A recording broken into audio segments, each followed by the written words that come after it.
Hi అండి, నా పేరు రిషి కుమార్. నేను ఇలా ఆంధ్రప్రదేశ్ నుంచి వచ్చాను. యాక్చువల్గా నేను ఒక మనీ ఫుడ్ సైకాలజీ అనే నాగరాజ్ గారు ఒక స్టార్ట్ చేశారని చెప్పి నా ఫ్రెండ్ నాకు చెప్తుంటూ ఒకసారి ట్రై చేద్దామని వచ్చాను. బట్ యాక్చువల్గా ఆయన చెప్పినప్పుడు అయితే నా నిజ జీవితంలో ఇదే జరిగింది అని ఒక ఇంపాక్ట్ నాకు అనిపించింది. నాగరాజ్ గారి సెషన్ వల్ల నాకు ఏమైనా కొన్ని లైఫ్లో మంచి ఇంపాక్ట్ తగిలింది. నాకు ఎలా అంటే దీన్ని యూజ్ చేసుకుని దీన్ని ఇలా చేయొచ్చు, లేకపోతే ఈ మనీ ఇష్యూ సార్ట్అవుట్ ఇలా చేసుకోవచ్చు, లేదా సమ్ బిజినెస్ని ఇలా చేసుకోవాల్సిన దాన్ని ఇంకొద్ది ఇంప్లిమెంట్ అంటే ఆయన చెప్పిన చిన్న చిన్న ఫార్ములాస్ మన లైఫ్లో ఉండేవే కానీ మనం ఆలోచించాం దాని గురించి. బట్ అంతలా ఆయన ఇచ్చిన చిన్న చిన్న ఫార్ములాస్ వల్ల నేనైతే చాలా హ్యాపీగా ఫీల్ అయ్యాను ఈ సెషన్కి రావడం వల్ల. చాణక్య నీతి శాస్త్రము మరియు ఆయుర్వేద గ్రంథాలలో బ్రహ్మ ముహూర్తం గురించి ఒక శ్లోకం ఈ విధంగా చెప్పబడింది. బ్రహ్మ ముహూర్తే ఉత్తిష్టే స్వస్థో రక్షార్థమాయుషః ధర్మార్థ కామ మోక్షాణ ఆరోగ్య మూలముత్తమం.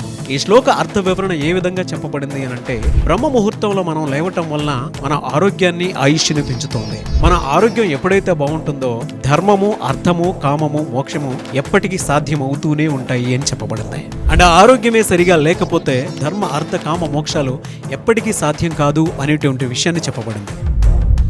ఈ ఎంటైర్ శ్లోక అర్థ వివరణ ఏ విధంగా ఉంది అనంటే, బ్రహ్మ ముహూర్తం, బ్రహ్మ అనంటే సృష్టికర్త, ముహూర్తము అనంటే శుభ సమయం. ప్రకృతిలో సృష్టి శక్తి వృద్ధి చెందే ఆధ్యాత్మికత పెరిగి మన జీవితంలో ప్రశాంతంగా ఉండేటువంటి సమయాన్ని బ్రహ్మ ముహూర్తంగా చెప్పబడింది. ఇది సుమారు ఉదయం 3:45 నుంచి 5:30 వరకు ఉంటుంది. ఆ సమయంలో ధ్యానం చేసిన, జపం చేసిన, విద్యాభ్యాసం చేసిన, యోగా చేసిన మన జీవితంలో సత్ఫలితాలను ఇస్తోంది. అంతేకాదు ఆ సమయంలో వాతావరణంలో మంచి ఆక్సిజన్ అంది మనకి మంచి ఆరోగ్యాన్ని కూడా ఇస్తుంది. అందుకే ఆ బ్రహ్మ ముహూర్తంలోనే నేను కూడా ఫుడ్ మనీ సైకాలజీ పేరు మీద 5 days క్లాస్ కండక్ట్ చేయబోతున్నాను. ఎవరైనా సరే ఎన్రోల్ చేసుకోవాలి అనుకునేటువంటి వాళ్ళు స్క్రీన్ మీద మీకు కాంటాక్ట్ నెంబర్ కనిపిస్తుంది. దానికి మీరు కాల్ ఆర్ మెసేజ్ వాట్సాప్ చేసి వెంటనే ఎన్రోల్ చేసుకోండి.